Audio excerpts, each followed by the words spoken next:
Please help me welcome Jimmy Santiago Baca.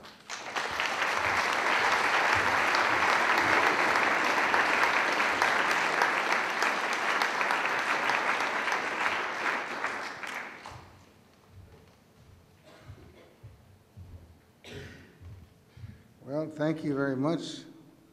I know his name is Professor Marshall. I like to call him Todd. That's how I got to meet him a few years back. So thank you very much, Todd. That was a very nice intro.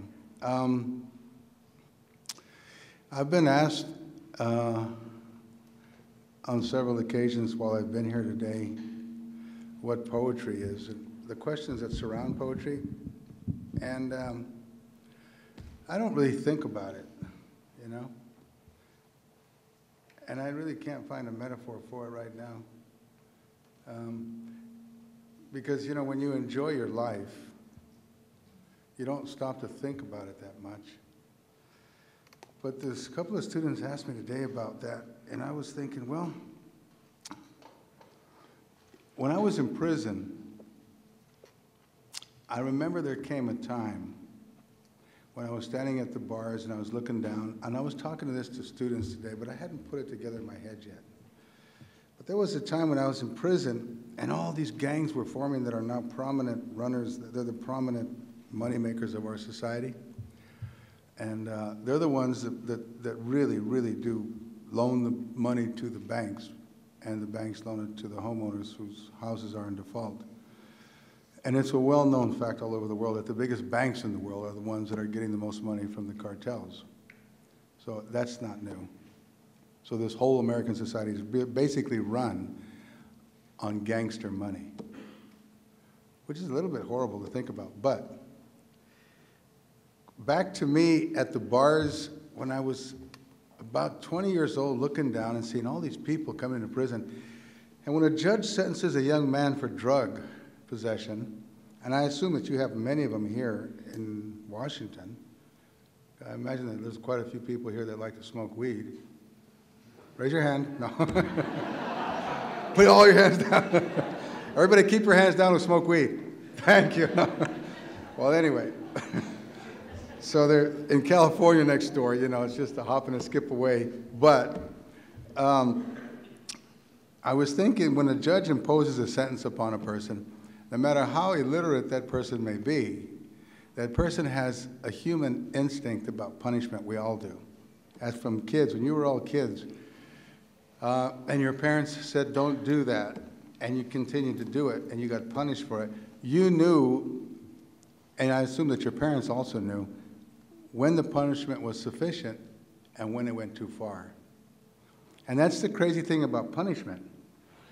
Punishment works in some cases, but if it goes over the line, then you're doing something to the individual being punished that may be irreversible. Because the human spirit is as fragile as any flower in spring. You can't mess with it. You can't mess with it. You cannot damage it or insult it or wound it without it having some severe repercussions afterwards. And no matter how many PhDs you get, how many intellectual honors you have, no matter how much money you amass, no matter how much lofty positions you achieve, those will never suffice to heal the wound of being punished too much. And I'm a firm believer, I guess that's one of the reasons I have 5 kids, I guess that's one of the reasons I've never spanked my children, ever. And I have 2 adult boys, 24 and 27, and we often kid around the dinner table. One's a filmmaker and one's a professional sports person, and we often laughed about, yeah, Pops, well, you never spanked us, but man, you threw an awful lot of TVs out the window, you know, that kind of thing, in frustration. And I guess TVs you can buy, but when you spank somebody, it's kind of rough. So back to the prison and me standing in front of my cell, and I'm thinking, this actually happened. One day, 4 or 5 years into my prison sentence, I'm looking down, and I don't know why it suddenly occurred to me, but I thought, okay, it's enough. the sentence is fulfilled. From this point on, it becomes violence against my spirit. And I think that's why we create criminals, and that's why we manufacture criminals, that's why we create them. Because to sentence a black young man or a brown Chicano kid for stealing an apple out of a cart to 5 years of maximum security prison in a state prison, it's just wrong, it's unjust, it's cruel, an unusual punishment, and it's bestial. But that's how the justice system works. It just works that way. If you don't have any money, if you have a couple of joints, you're going to get busted and you're going to go to jail. But if you have 20 or 200 pounds of weed and you've got money, you're never going to see the inside of a jail. That's how it works. So the punishment factor is really important. And why is it that this society is so more and more and more and more and more and more and more being affected by the crime and the people that we're creating, the criminals that we're creating in prison? And it's going to grow into this huge epidemic, and it already is. It's just become cybercrime. And when somebody wants to get back at you for what you've done to them, and it's not the judge, and it's not the judicial system, those are all abstract, it's you. We come after you. And thousands and thousands and thousands of people get hurt in the process, innocent people. So the work that I do in the community and the work that I do as an activist is because of that. I want to make sure that the people that I love don't get hurt. And I mean that in a very real sense. And so when people ask me, what does poetry do? Well, when I'm standing at those bars and I said, you know what, I need to get out of prison because the sentence is completed. It's done. From this day forth, I become more violent and more aggressive. From this day forth, I will carry resentment toward people in society, right? Well, I didn't, because in my case, when you get to a point where you no longer, when you lose belief in the system, where you lose belief in people's judgment, where you lose belief in things working correctly, you can create strange people. You can create strange lawyers who twist language around, judges who maim justice, bankers who won't give it to this lady because she speaks Spanish, and yet if you have a drug cartel person come in with $200 million, you pull out the red carpet and say, we welcome your money. Everything becomes twisted, and you've seen it all on TV with all your political going-ons today. You've seen it, the way the politicians can twist and become mean and horrible, rabid dogs. Well, to answer the question, the reason that I didn't lose faith and the reason that I didn't lose belief was because poetry doesn't let you. When the judge sentenced me to more years than I thought were reasonable, I turned to poetry. And poetry allowed me that beautiful respite of the soul to say, okay, so I've got to do more time than what I was given. Fine, I'll do it. But it was poetry that allowed me not to lose belief. And it was poetry that allowed me to come out and have a beautiful family. It was poetry that led me on to have faith that I can live in a good community, that I can have a loving woman, that I can have a beautiful five children, that I can put them all through college, that they will have beautiful lives, and they will have incredible friends, and I will have an amazing life. Even though at the age of 19 and 20 I was behind bars and I said, the judge went too far. And then I opened up a book of poetry, and I don't know what it did to my soul. It was like a dark angel that came in and said, Santiago, it's okay. This is how you handle injustice. This is how you do it. This is how you deal with the man who wants to kill everybody on the yard with a shank or beat him with a bat. This is how you talk to the person. Poetry taught me that. And yet today, I've been free for 25 years. I did 25 years in the system. From the age of 5 to the age of 30, I was in the system, as most brown Chicano people are. You've got to have somebody in the system because they build a system. And I'll tell you what they're doing today, and then I'll read from my books. But let me tell you what they're doing that's crazy. I'm doing a lot of educational readjustment and reform all over the United States, and a lot of schools around the country are adopting my educational books, because it's important to me, because it doesn't work for my kids. Well, what I found out recently from the Department of Education, and that's why I'm totally against testing, is that they're taking kids and they're testing them, and the ones that fall below a certain test score, they're literally handing the results off to people who build prisons, and they're predicting that these 4 kids fell below the standard scores, so we need to build 4 more cells in this area because they're going to be criminals. Isn't that amazing? So if you come from my culture and you were invited in to take a test in my culture, you would fall below the standard, and you would all be predicted to be criminals because you don't know anything about the Chicano culture. Isn't that amazing? So I am literally speaking in front of 300 to-be criminals. That's crazy, huh? So I'm like, why do you have those tests that criminalize children? Why would you have them?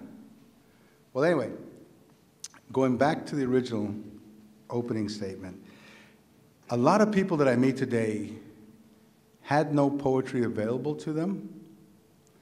So when you speak to them, you speak to the bankers, you speak to the mortgage people, the real estate people, you speak to all kinds of people during the day, and they've lost faith in people. You've got to have a contract if you come back here, and you've got to sign it because I don't trust you. And it's nothing personal, you hear that? Nothing personal. What, you want to buy this mountain bike? Or you want to buy this bike to go to... No, you've got to pay me. Well, you're going to come back and pay the 20... No, you won't. You can't take it till you pay me. It's a loss of faith. And all the classes in economics and philosophy and everything else ain't going to get it back. Poetry will. If you meet somebody who reads poetry, you'll meet somebody who hasn't lost faith in life. And that's the epidemic today. Loss of faith in life. And no matter how much money you got and how many Republicans you're going to vote for or Democrats you're going to vote for, it's not going to institute a faith in life. That's why you have all the chaos and the madness. Now, when I was a kid, I was in an orphanage. They flew in, they brought us in, and it was horrendous. And there's some really funny stories. And as a young kid, when you start to be hit and slammed with all sorts of contradicting circumstances and situations, kids are really smart. You know that yesterday, my wife went to go. She was coming home, and since my daughter Lucia was asleep, Isai wanted a soda pop, so she stopped and got him a soda pop, and it was a big one. Lucia's only 4 years old. But when my wife got home, Lucia woke up and she started screaming. And my wife didn't know what to do. And I went to Lucia and I said, what? And Isai's big soda pop was on the table, and my wife kept saying, here's the soda pop. And I said, she doesn't want the soda pop. She wants respect. When you got Isai a soda pop, you should have got her one. So just before I flew out here and got here at 1 o'clock in the morning, I jumped in my Toyota with no shoes and no T-shirt and just gym shorts and ran with her to get a soda pop. And when I got her the soda pop, she was the happiest little beautiful brown girl in the world. She was like in the back going, I love you, Papi, I love you. I said, and that's all I need, honey, to go to Spokane. That's all I need. And it was there. And all I told my wife was, you got to understand that she's very perceptive. The kids pick up on this stuff. If you start getting something for one kid and you tell the kid, well, you can share that, this kid's going to grow up thinking she's not good enough to have her own. Well, when I was in the orphanage, when I grew up in my small village, no white people came around, no black people came around, no Asians came around, nobody. And my grandmother was an Indian woman, Mexicana India de Mexico. And so when white people came up, she would get scared and she would tell all of us, brothers and sisters, run. So we all took off running, you know? And I'd be the smallest guy. I would run. I didn't know, because I was the smallest of all the siblings. I thought, well, who are these people? And what terrifying news do they bring to the door? Because my grandmother was a religious woman. I'd have to go with her every single morning at 5 to the church. And she was a deep believer in God. But why was she terrified of these Caucasians? And you could not speak English in her house, or else you could not live in that house. You could not sleep or eat in that house. You had to speak your own language. And we had been there for 500 years. So it wasn't a question. We weren't into that, do I belong? That was 500 years ago. It was a question of none of us understood English. So when they came and they always had papers, we were terrified of the people, so we did not open the door. And that's funny because I had to get over that fear because when bills came, I refused to open the door. I just told my wife, throw the bills in the trash. Just throw them in the trash. We don't want to open them. And that caught up with me, right? It's like, holy mackerel, how much do we owe the IRS? $78,000 for what? Because we never opened up the mail. So I was terrified of white people because I never spoke to one. I never had one speak to me. One night, they come, the authorities come, and they say, we can't stay in the village. They grab us, they put us in a truck, and boom, they take us to this big city called Albuquerque, New Mexico. I come in, these people wearing Halloween costumes. They have these long robes, and they've got these things, they've got all these skirts, and you can barely see their little tiny faces, and you call them nuns. They appear at midnight in the door, and it's thundering and raining, and they grab us, me and all my brothers, and they pull us in under their robes, and they shuttle us up 3 flights of stairs. And I'm like, what the hell is going on? I want my mom. I want my dad. Who are these people? And they're like, all you hear is the scrushing of these long rosaries that are dragging on the floor, and these people who are hooded. It's Halloween time. When we get up to the toilet floor, and all the bunks are divided up with sheets, and it's thundering and raining, and the nun tells me, you sleep right there, Santiago, and they tell my brothers, you sleep over there, sleep over there, sleep over there. And my older brother, and I sit there and I start to cry. I'm 5 years old, I start to cry, and my brother walks over and slaps me in the face and says, and he says in Spanish, cállate, te van a dar una chinga mañana. Be quiet because they're gonna beat you up. Because you're not supposed to cry. All these kids are gonna kick your butt. And that makes me cry even louder. Rah! Because now I lost my mom, my dad, now I'm gonna get my ass whipped. Rah! I start screaming, right? And then the thunder and the lightning and it's raining, and I scream, my brother comes and hits me again, shut up, Santiago. So I'm trying, dude, I just lost my entire family, and I'm gonna get beat up, and I'm trying to shut up. You know, it's like when you're an older teenager and the dog bites you, your dad says, shut up, men don't cry. You're like, okay, Dad, I don't have no leg anymore. But anyway, right? So you're sitting there, I'm sitting there. It goes dark, lightning and thundering. All of a sudden, it's complete dark, and you hear the rumbling of the clouds, and then boom, a big, huge, big, massive shattering of light. And who's sitting next to me? A white dude.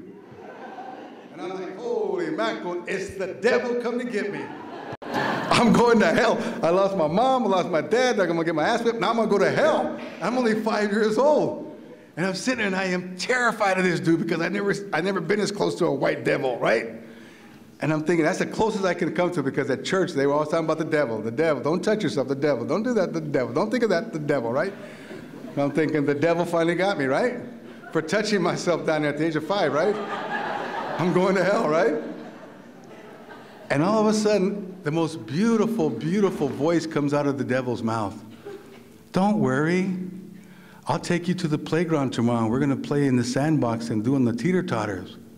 And I'm like, wow, you know, it's kind of easy to go with you, you know? I could dig that. All he said was marbles. I'm like, I'm okay with marbles. All of a sudden, I quit crying. He said, don't cry, it's gonna be good. We'll have some candy tomorrow. I'm like, yeah, devil, take me with you. I'm there. His name was Lee Walker, and he became one of the most beautiful kids in the world. He was one of the most fascinating kids I ever met. And lovely. He was the fastest runner, he was the smartest kid, he was everything. And we became very, very close, he and I. And this is a story, there's a whole lot more I could talk about in my childhood. For instance, at the orphanage, they had one piano that came in, and everybody wanted to play the piano, 1,200 kids. And Lee was way in the back of the crowd with me. We were freezing, T-shirts. All we wanted to do was go into the courtyard with our torn cardboard boxes and skate on the ice. We would run with our boxes and just throw ourselves on the ice and skate on cardboard. We had the funnest thing in the world. But as soon as the piano came and the teacher said, the nuns, who wants to play the piano? I was all about that. Me and every other kid there threw our hands up. But they only chose white kids for the piano. It's like, what? And it was the beginning of Lee Walker going, I don't want to play the piano. And me looking at Lee Walker saying, I do. And the Sister Dolores or somebody saying, Lee, come up here. And then it was the beginning of that 5, 6, 7-year-old period where Lee turned to me and said, why is she picking me? And him walking away from me. And then when the radiators in the classrooms went down, and a couple of them were on in the other classrooms, they came in and decided to have only the classrooms for the white kids would be warm, and for the Chicanos and the Indians, the classrooms would be cold. And I'll never forget Lee saying, I don't want to go in a warm classroom, I want to be here. He was part of our gang. Big Noodle, Cuckoo Clock, Tony Baloney, all of us were part of a gang, and Lee was, and when they came to get him to go into a warm classroom, Lee said, why are you pulling me apart? We noticed that when we were only 5, 6, and 7. What is that terrible diabolical force pulling me and you apart when we love each other? And we fast forward that story when I was making movies in Los Angeles, and I decided to go ahead and pay for all the alumni from the orphanage to come in, all the nuns to be flown in from Colorado Springs, and for me to rent the Civic Auditorium and do all of that. I had money, I was making movies, and it was my pleasure. I wanted to see my friends. But when I got to the gathering, I was told that Lee Walker committed suicide. And I never forgot that, because I thought, you know what, I'll bet you anything. I'll bet you anything that Lee took his life because this society would not let him be close to people like me. Now, that's the sad part of that. The funny part of that is Lee and I and a few of my friends, there was a marble championship going on, and we used to smoke cigarettes. We'd get comic book paper, and we'd get crushed elm leaves that were dried, put them in there, get the comic book paper, sit on the ditch when we were 7, 8 years old, and do the Al Capone, James Cagney, what do you think about the tournament coming up? And we decided that if you won there at the orphanage, you would go to the city. If you won the city, you go to the state. If you went to the state, you went to the nationals. If you got to the nationals, you got to stand next to the President of the United States. And there was nothing stopping us at all, except we didn't know how to shoot marbles. But there was nothing stopping us because we had a dream. So we all thought about it, and there was this guy at the orphanage that we were at named Joe Cavallo. He was the ugliest, most horrendous org that ever crawled out from under a bridge. And he worked in a subterranean boiler room. And he had a glass eye that leaked green mucus over his unshaven face. And he had missing teeth. And when he talked, he went, "Argh!" And every kid was terrified of him. And I only saw a glimpse of him. One day when I was passing, the doors were open to the boiler room down below, and I went very casually by and I looked down to see if I could see the monster that everyone talked about. And he was smeared in black grease, and he had plumber's wrenches, and he was shirtless, and looked up and the green mucus, and I thought, holy mackerel, and I ran. Never again would I look down here again, because he could easily grab me, right? And then it'd be finished. Well, they had 4 new dormitories, and they assigned me to the 300s. The infants, they had little tiny babies in white diapers. I'll never forget the sight of walking into the dorm and seeing all the diapers, all the nuns changing them. And they had the 100s and 200s. They were little older kids, and I was in the 300s. I was like in the 8, 9, 10-year-olds. And guess who got to sleep in there by the door? Joe Cavallo. So we thought, well, listen, if we can get Joe Cavallo's eye, because he's got a glass eye, if we can get his eye, we got no problem. Because we all assume that eye can see. Otherwise, why would he put it in his head? He can see. So if we can somehow get the eye, we can go to the tournament. We only have to look at the marble, just flip it in, and boom, it's done. And we become the new heroes. We become the new Superman. Chicano Superman, right? How to do it, though. So we made the plan. Big Noodle would watch Sister Juanita's room to make sure she didn't come out, because we had a nun sleeping in the dorm too. The two other guys, Big Noodle and Cuckoo Clock, would be over at the doors. It would be my job to crawl under the cots because Joe Cavallo put his eye in a glass of water on the bedstand. Not a problem. The night came, I crawled under the bunks, reached my hand into the glass cup, felt the magic marble, pulled out the magic marble, and just then I felt the air move around me, and something hit Joe Cavallo. Somebody had hurled a boot and hit Joe Cavallo, and the next thing I know, he got up and roared. The next thing I know, the lights went on. Next thing I knew, Sister Juanita was screaming. Next thing I knew, I was so terrified of this one-eyed Greek myth devouring me that I put the eye in my mouth.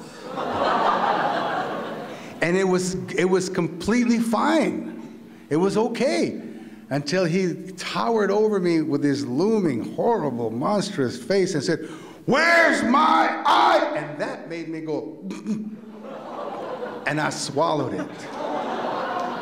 Unintentionally. And then Sister Juanita came and she said, "Where's his eye?" And I went,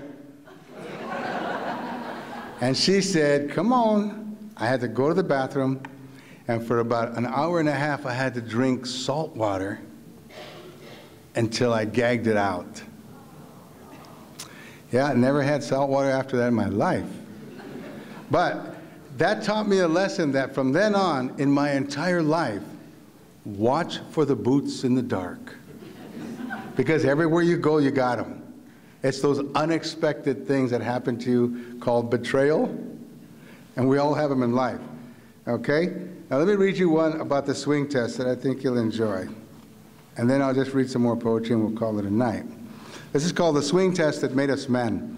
These are stories that I wrote for high school kids for teachers in the lesson plan. It was a test, all right, and it cut the boys from the men. At the orphanage, there were only 2 swings for 1,200 kids, and every kid on the playground yearned for the opportunity to ride the swing because it symbolized much more than just a swing. First of all, you had to earn your turn. When a kid was carted off or simply tired of swinging, everyone raced to get it. Lee Walker was the fastest kid in the orphanage, so he had no trouble getting to it first. The only problem was he was running out of bones to break. Let me explain. Say you got to the swing first. You had to pump your legs and thrust your shoulders forward and get as high as you could. And there was absolutely no compromise when it came to height. And once you reached the highest point in your swing, you had to bail out. You bailed out a few times like a jet pilot testing the parachute and then went for the big flip. And don't kid yourself. Every boy on the playground had their antenna tuned to you, and they were clocking your every move and appraising the craft and the style with which you flipped midair and then crash landed. But here was the most important part of this boyhood ceremony that gave ritual to our coming of age in the world. You had to break a bone. Breaking a bone was a symbol of manhood, a badge of honor. It meant you had walked through the fire to prove you were not afraid of pain. And the worse the break, the greater the glory, the greater the courage you displayed before the hungry hordes of kids starving for a shot at the swing to prove themselves too. But there was also another reason. Breaking a bone was important because only then could you join the other warriors in the infirmary and get a hug from Sister Theobaldus. She was this huge 350-pound German nun, and nestling your head between her enormous breasts was the closest thing to mothering most of us kids would ever know. In short, her breasts were heaven on earth, and kids were willing to risk life and limb for a moment between God's gifts to the homeless kids. And once we made it to the infirmary and we indulged in the luxurious dream blossom, we were in store for another treat, the lemon drop candies. Sister Theobaldus reached her massive paw into her apron pocket and pulled out a gob of lemon drops, which we all believed hastened our healing. And while we sucked on lemon drops and grazed against the white nurse's uniform containing the 8 wonders of the world, Sister Theobaldus helped us into our pajamas and settled us into one of the beds. And there, finally, we could relax in newfound glory among those in other beds, feeling for a few days like one of the luckiest kids in the world. That's just one of them. A lot of them are like that.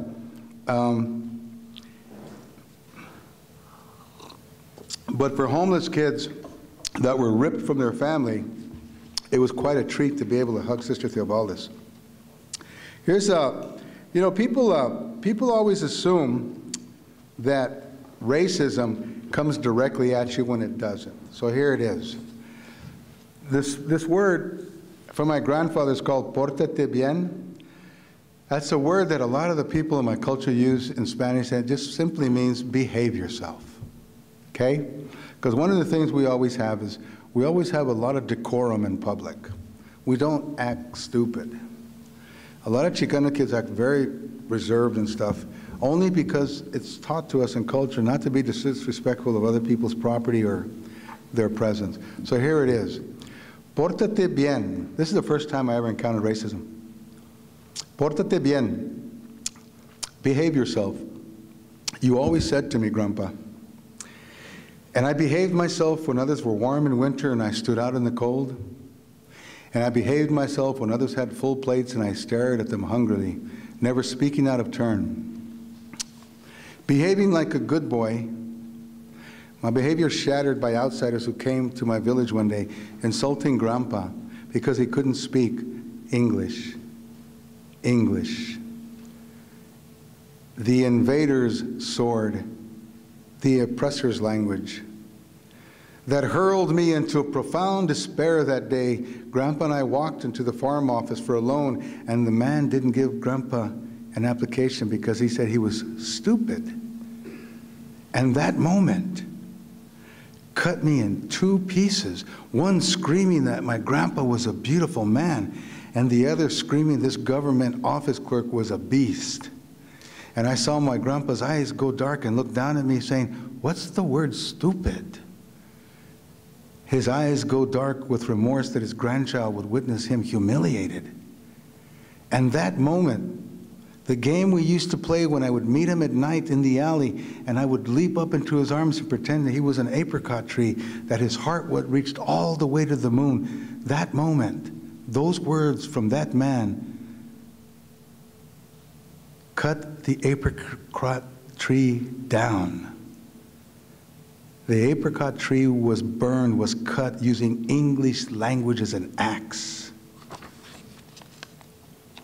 But the scene of my grandpa in that room and what came out of him, it's the scene that's never left me through all the sadnesses and the joys and the terrors that have blossomed and broken and shattered my innocence. I've never forgotten the room that day, the way that the light filtered hazily through the windows, and the strong, dignified presence of my grandfather in his sheepskin coat and his field working boots, and him shifting his weight, looking down at me. That scene and the way that the boards creaked under the work boots haunted me all my life.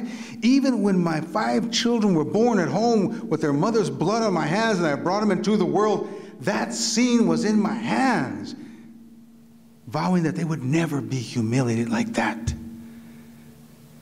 That man behind the counter with his important government papers rattling in the breeze and that hateful look on his face when he looked at us, that scene and the door and the child that I was and my grandpa's hand on the doorknob under mine and me looking up saying, "Grandpa, please let go, you're breaking my hand." And his eyes following me with such sadness. The scene that dusty day with the drought-baked clay in my pants cuffs and the sheep starving for feed and my grandpa's hopes up that the farm-aid man would help us as he had the English-speaking farmers. That scene framed in my little 10-year-old mind, having prayed at Mass on my knees that morning, begging God, please, por favor, Dios, please don't let the sheep die. Perform a miracle for us with a little help from the farm-aid man. You can do it, God. And I knew entering that door and seeing gringos coming out, smiling and waving sign papers to buy feed, we were going to survive the drought. And the scene with its wooden floor and my shoes scraping the sand grains that had blown in from the open door, and me looking for Grandpa that had walked out, and the hot sun warming my face, and me standing in the room by myself, looking around after the farm aid man had turned us down. And I knew that our sheep were going to die. And somehow I knew that Grandpa was going to die. And that moment, that knowledge, opened a wound in me, and in the wound the scene replayed itself 1,000 times with me yelling, "Why did you do that?" Replayed itself 1,000 times with grief and hurt and confusion. "Why didn't you just give us the papers?" And that day changed my life, made me a man and made me understand because Grandpa couldn't speak English, he had to die. And when I turned and I walked out the door looking for him on the main street, squinting my eyes at the whirling dust, and the world was never the same because it was the first time in a 10-year-old boy's heart that I'd ever witnessed how racism could take the man you loved. And it was the first time I ever witnessed how racism could kill a whole people's dream. And during all of it, all my grandpa ever said was, "Pórtate bien, mijito, behave yourself, behave."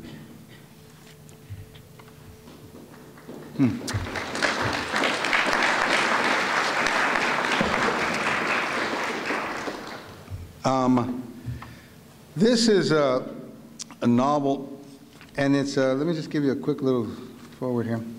It's about a woman, a singer from Mexico, and she comes, and her husband comes, and it's a big story. They're young Mexicans that come to America. Both of them have killed some people, but the young woman kills somebody because he was trying to rape her on the train. Very common. Happens about 200 or 300 times a day today. They try to rape the young Mexican girls coming to America. The young man killed a banker from Mexico City, and they both come to this country. And she becomes a very, very famous singer. But the guy she didn't kill the guy on the train, but what she did do, as he was trying to rape her, she took his knife and she slit him up from the testicles. And the man said to her, "You should have killed me, because stabbing me there, I'm going to haunt you and hunt you until I kill you. You could have stabbed me anywhere else, and you could have gone free. But the fact that you stabbed me there in the groin, you deserve to die." So he hunted her down and he killed her. And he killed her at the height of her singing. And the character, her husband, his name is Casimiro. In Spanish, it means I almost see. And everything in the novel, he never quite achieves. And he attributes it to the fact, even the loss of his wife, to this man that he murdered back in his village when he was 14. But this is the woman now who's the main character of the book in spirit form, and she's telling you about her life as a field worker. This is her life as a field worker. I don't know how many of you, raise your hand, how many of you ever worked in the fields picking? Anybody? Great, wonderful. Everybody should do that, yeah. It's an amazing thing. I heard that in Delano, there was an outcry against Mexicans are coming to take our jobs away. Ha ha, he, ha ha, ha. Sounds like a song, right? But anyway, so they didn't hire no Mexicans. They put an ad in the paper for 3 weeks. 2 men showed up. 2. So the farmers in Delano had to hire Mexicans because nobody else would take the job. And you've seen the Stewart Show on TV, the comedy act, right? That's why he did that big special, because he said that he himself had gone out and put an ad in the paper and nobody showed up. So he had to have the Mexicans come in and pick the fields, right? So this woman is telling you what it was like. And then she also tells you about how she felt about the murder and stuff like that. She's now talking to you as a spirit who sort of hovers over the village. Thirst was on me my first step in the field. It churned in my stomach, it cried in every muscle, demanding water. I sometimes hallucinated leaf dew was gourds of water. Every single leaf on the chili plants seemed to just grow into this gourd of water. And my fingers and my shoulders and my neck lost their aching, and time seemed to get lost somewhere. It seemed to float around over the fields like a bird that had nothing to do. as sweat dripped down my back and brow, and everything seemed to loft in the air. That was when the illusions came. That's when I looked around and all the doobies on the leaves became gourds of water. And you couldn't hear anything. You couldn't taste anything. You couldn't see anything. You had no clue where you were. You were just put in a place where no one else was. You were all alone and you were happy and pleased, and you finally thought, Lord, you reached the paradise. You've been working for all these days, working all your life for this place, and it finally came to you in this muddy field with wasps and flies and bugs itching at you. Here it came, landing on your drenched t-shirt and shading your eyes and looking up for a moment. It was like an eternal moment to see all that water. And it just whisked you off. Every nerve had a calmness you never experienced. You never even realized such peace existed because no one had ever told you about it. No book or Bible ever preached a place like this that came to you when you were at your lowest ebb and you couldn't take anymore and you couldn't believe anything else and you thought that there was nothing worse. Suddenly the water came and I knew that it wasn't real, but I couldn't help but believe in the illusions. I couldn't help but look and stare and lick my lips at the mirage as it faded into shimmering heat waves, and I just keep on bending, just keep on picking as thirst nested under my tongue, becoming a deep hunger and darkness that ground itself into my brain and gave no rest nor mercy. It was a thirst that made me believe, when the illusions left, that I was the worst off human being in the world. It was that kind of thirst, the kind of despair that came over me and just never let me go, and I became its prisoner. I belonged to it. It owned every part of my body and every part of my life. It claimed me completely, and that was how I lived. I worked my life around thirst. I made my dreams around thirst. I decided on plans for the day around thirst. I always kept it in front of my eyes, and never once did I step up to the window at dawn and not have to think about thirst. I never got up one time. Never once did I look out over the horizon, didn't have to think about thirst. And no matter how many glasses of water I gulped at the water break, it just became larger, one and more, one and more. But when that man cut my throat, I never had a thirst so fierce. It was a thirst for life this time. As mine was being drained, I would have drank piss or vomit at that moment, my mouth contorting for one more, just one drop of life. Death inching its way on me, shriveling and edging in every pore, sucking at my soul, my raspy throat stinging like bees maddened by a poker, and my tongue swelling and my lungs suffocating, and through clenched teeth as I begged for just one more second, Lord, just give me one. I quenched myself on memories of my two baby boys, back in the bar, crawling around the floor under tables, and me doing my sound check on the stage mic. Me gasping through my tears and all the blood pouring from my neck, worried that my baby boys might be sitting on the floor biting into a pebble, and my beautiful husband, Casimiro, waiting on me to return. I'll tell you, never a thirst so fierce as wanting one more second, just one more second with my family. Okay, whew. That's how it starts out. Now, I'm going to tell you a quick little story and read you a funny poem. There was a guy in prison that was in prison for being one of the biggest smugglers of marijuana. And it was funny because during Christmas time, I got tons and tons of letters. I had no money, but I got letters from all over the world, from poets, great poets, some of them. Octavio Paz, Denise Levertov, Norman Mailer, everybody. And this poor guy with all the money and all the drugs didn't get a single letter for Christmas, and I felt bad about him. And he loved marijuana. I mean, he loved it. So for my Christmas gift, I wrote him this poem. And then I'm going to tell you a story and end. That has to do with, I'm going to tell you the importance and the power of poetry. This is the poem I wrote him in 1973 for a Christmas gift. It was the night of Friday, and all through the town, not a hooker was working, no narcs were around. The joints were all rolled and put into stacks in hopes that we'd soon be stoned to the max. When all of a sudden there came a loud knock and everyone yelled, "It's a cop, it's a cop!" We went to the door to see who was there, to see who it was that gave us a scare, and what to our glassy red eyes should appear but a pound of Colombian and 2 cases of beer. The guy standing by was wearing a smile, so we invited him in to party a while. He spoke not a word, but started to roll, opened a beer, and lit up a bowl. By 2 in the morning, all had gone well, and the people were happy and screwed up as hell. And we heard that guy say as he waved us goodbye, marijuana to all and to all a good high. Now, I gave him that poem. Fast forward 25 years, I'm in Texas against the death penalty at the Roundhouse in Texas, in Austin. I gave my talk against the death penalty. Somebody stands up in the crowd and says, "What's the one wish you wish for, Mr. Baca?" And I said, well, I have everything. I have my family, I've got my friends, I can pay the bills, I'm not rich. It's all good. Oh, I know, I said, if I could, you know, I heard that my friend is in a Texas prison, and if I could see him, I think that would be a nice thing. That was it, I let it go. The sheriffs came up, the detectives, they call them the Texas Rangers, we call them rinches in Spanish. The rinches came up, they're gonna take me to dinner and stuff.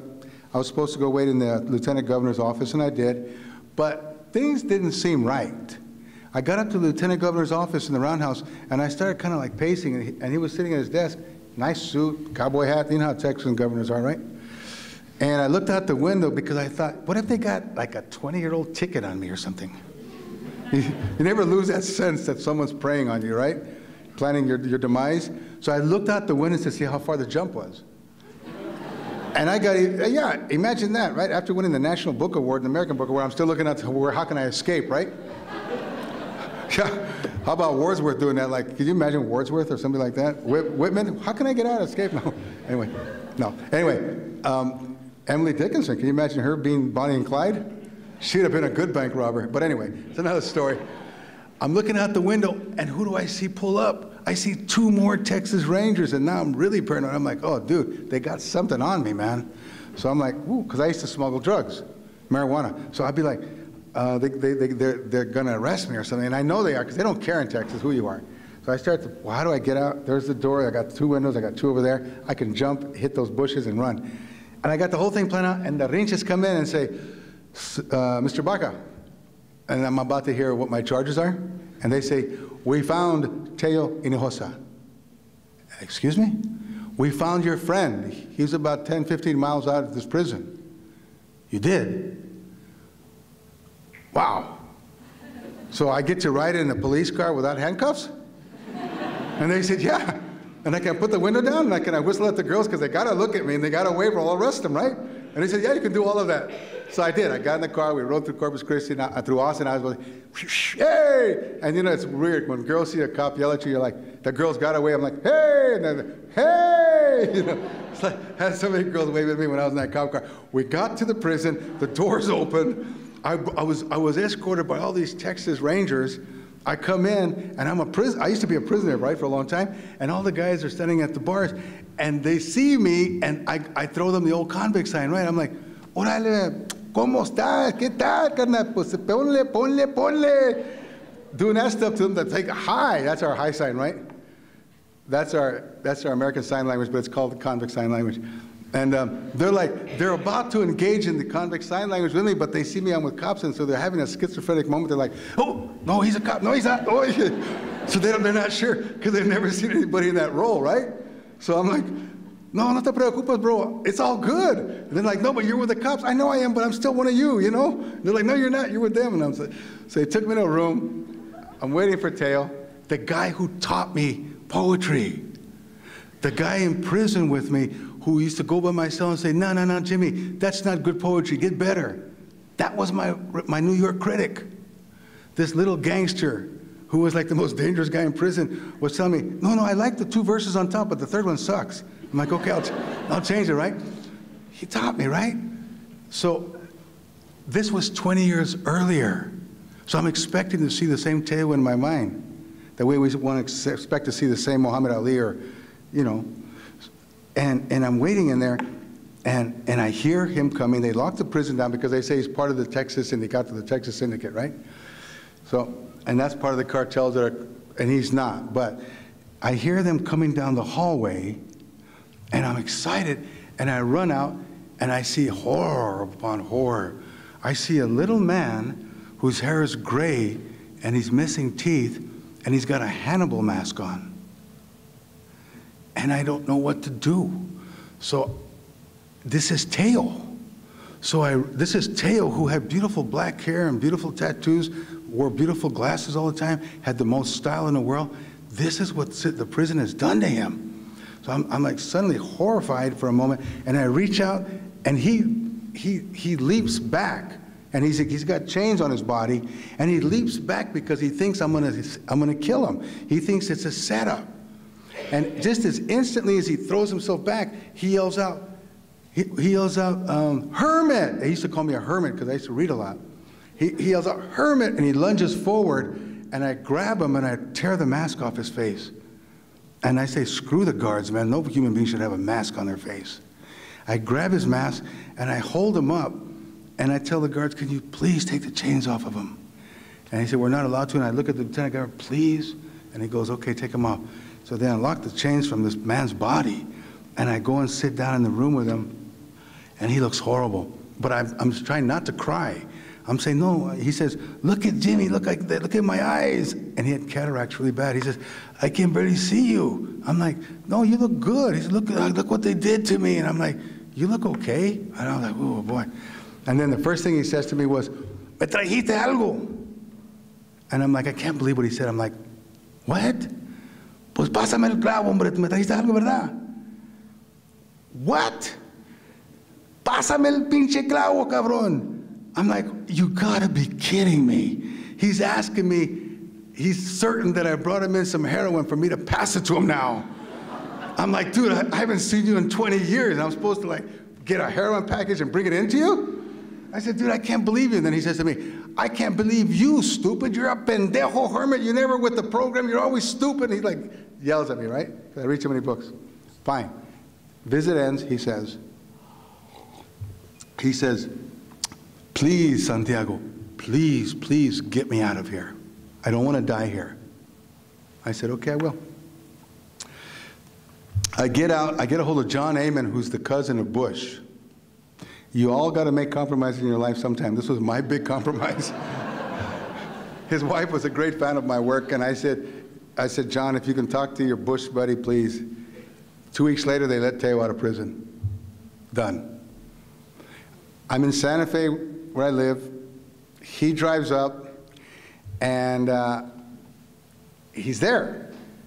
I said, okay, I'll tell you what, Teo, I'll give you a job. So I give him a job, working, right?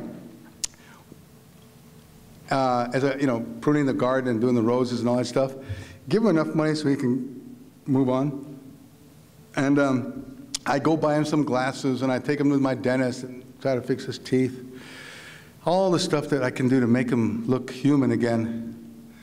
And one day we're sitting out in the patio under the canopy of an umbrella. We're having a beer, and I told him, Teo, remember that poem I read you, bro, about the thing? About the Christmas poem. He, oh yeah, Santiago, I remember that. I said, you know, I have a book, and it was published in a book. You want a copy of the book? He said, no, I don't need the book. I said, what do you mean you don't need the book? He says, I don't need it. And then he pulls out his wallet, opens it up, pulls out the poem he's carried for 20-some years.